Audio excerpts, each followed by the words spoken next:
উত্তরীয় পরিয়ে বরণ করে নেবেন। রমুদাকে অনুরোধ করছি উত্তরীয় পরিয়ে দেবার জন্য।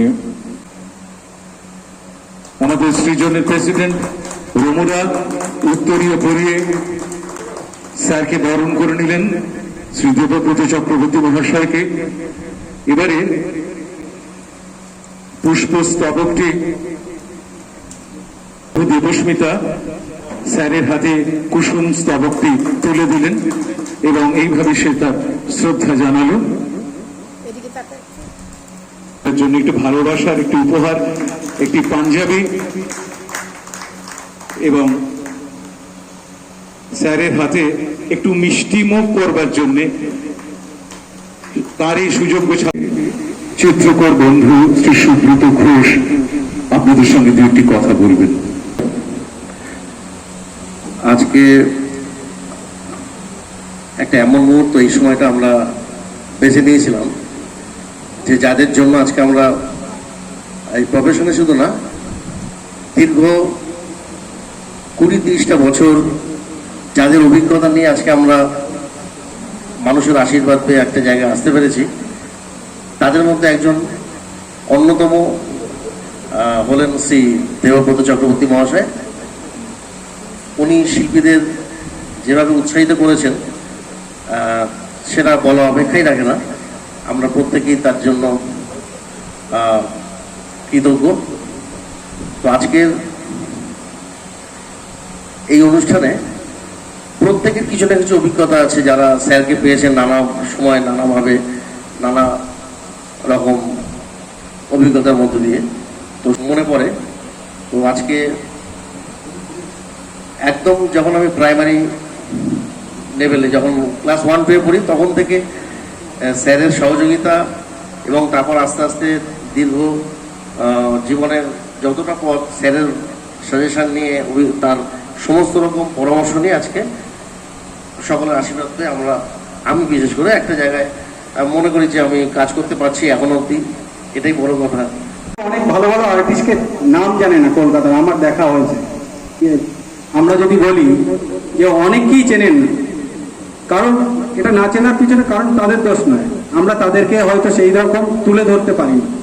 এরকম গুণী মানুষ আছেন বা আমাদের যারা মাস্টারমাসের সমতুল্য আছেন, তাদেরকে পরবর্তীতে এরকম ভাবে যেন সংবর্ধনা জ্ঞাপন করতে পারি, এই আশা রাখবো সবাইকেই। অ্যাকচুয়ালি শ্রী দেবব্রত চক্রবর্তী সম্পর্কে বলার সুযোগ পেয়ে আমি আর ছাড়লাম না, কেননা অনেকভাবে ওনার সাথে অনেক রকম জায়গায় অনেকভাবে দেখা সাক্ষাৎ হয়েছে। কিন্তু সবচেয়ে যেটা দারুণ লাগে, যতবার দেখা হয়েছে ততবার একটা জিনিস কমন, সেটা হচ্ছে আড্ডা। মানে উনি বলেন, আমরা শুনি, এবং উনি যখন বলেন তখন আমরা শুনতে বাধ্য হই। এমনভাবে উনি বলেন এবং এমনভাবে গল্পগুলো বলেন, মানে যেগুলো ওনার জীবনের সত্যি ঘটনা। সেটা নেহেরু চিলড্রেন্স মিউজিয়ামের যে জাজমেন্ট হয়, তখন উনিও প্যানেলে আছেন, আমিও প্যানেলে আছি। তো ওটা শেষ হওয়ার পরে, জাজমেন্টের পরে একটা টেবিলে চা খা দেওয়া হয় এবং সেটা সময়টা পেরিয়ে যায়, মানে ওদের টাইমটা পেরিয়ে গিয়েও আমরা অনেকক্ষণ বসে থাকি এবং সবাই বসে থাকেন খালি ওনার গল্প শোনার জন্য। যারা বাইরে থেকে আসেন তারা কাজ তো করেন, কিন্তু এই যে একটা সাপোর্ট, একটা যে পাওয়া, সেটা আমি সৃজন গ্রুপ থেকে পেয়েছি। আমার কাজ নিয়ে সকলের সাথে আলাপ, কাজের মাধ্যমে সকলের সাথে আলাপ, আর সেই সুযোগটা আমি দেবুদা, বলবো যে দেবুদা আমাকে দিয়েছেন। কারণ রমুদাকেও প্রণাম, দীর্ঘায়িত হন আরো। আর এইরকম একটা পরিবেশে আমরা যেসব পরিবেশ থেকে প্রত্যেকেই উঠে এসছি, এটা আমরা যে কত ভাগ্যবান, এর যদি ইতিহাস ভাবা যায়, এখানে কে পা না দিয়েছেন, আমি যদি আমার নলেজে যারা যারা আছে তাদের নাম বলে, অনেকে জানবেনই না যে তারা এই বাড়িতে এসছেন। একটু আমরা ভালোবাসার হাততালি তো দিতেই পারি, তাকে শ্রদ্ধার্ঘ্য নিবেদন করলেন। আপনাকে অনেক ধন্যবাদ, আপনি এসেছেন, আপনার ভালোবাসার কথা আমাদের। একচেটিয়া রাজত্ব করেছেন সন্দীপ সরকার, এক নম্বর। তারপরে দেখেছি মৃণালদা, তারপরে দেখছি অহিভূষণ মালিক, তারপর আমার এক বন্ধু লিখতো, সেটা হচ্ছে অতনু বসু, যে বসু এখন ওই টাকা নিয়ে কথা বলে, এখন শুনেছি অনেকের কাছে শুনেছি টাকা চায়। আর দেবুদার কাছ থেকে লেখা পায়নি আর্টিস্ট মহলে বোধ হয় এখনো পর্যন্ত সেরকম কোনো আর্টিস্ট হয়নি এখনো পর্যন্ত।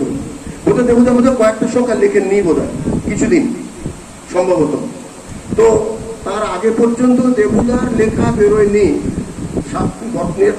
কি বল প্রতিদিনে, সরি বাংলা স্টেটসম্যানে, তার আগে ইংরেজি স্টেটসম্যানে, এটা বোধহয় নয়। কতদিন ছবির জগতে আছে।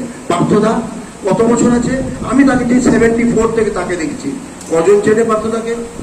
যোগেন্দ্র আর সমীর রায় এদের চেনে কেন? সুব্রত ঘোষ, একটি জোরে হাততালি হোক এবং সেই সঙ্গে হাততালিতে ভরে উঠুক এই ঠাকুর দালান, একটু জোরে জোরে হোক। আজ আমরা আর ভালোবাসায় জড়াতে চাই। চন্দ্রিকা তার হাতে কুসুম স্তবকটি তুলে দিচ্ছেন। এখন একটু এপাশ ফিরে, একটু জোরে হাত। এই ভালোবাসা ঠনঠনিয়া রাজবাটির ঠাকুর দালানে দেবুদাকে মানে বিশেষ শ্রদ্ধা সম্মান জ্ঞাপন করার যে উৎসব, যে আয়োজন আমাদের সৃজনের কর্ণধার সুব্রত ঘোষ করেছে তা সত্যি খুব প্রশংসনীয়। একটা জোরে একটি মানপত্র আমাদের সৃজনের তরফ থেকে সমস্ত শিল্পী বন্ধুরা মিলে দেবুদার প্রতি শ্রদ্ধার্ঘ্য নিবেদন করছি আমরা। তার হাতে তুলে দেওয়া হলো।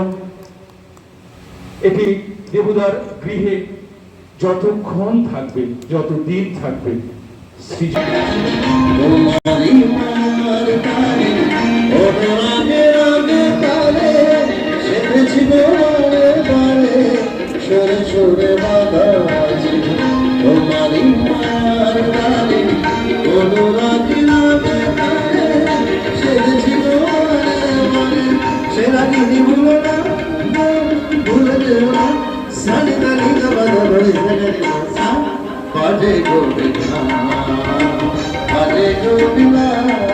দেবদা পৈলুষ্টবান, দেবদা প্রতিভাবান, দেবদা কিউরেটর, দেবদা বিশ্ববিখ্যাত একজন আর্টিস্ট।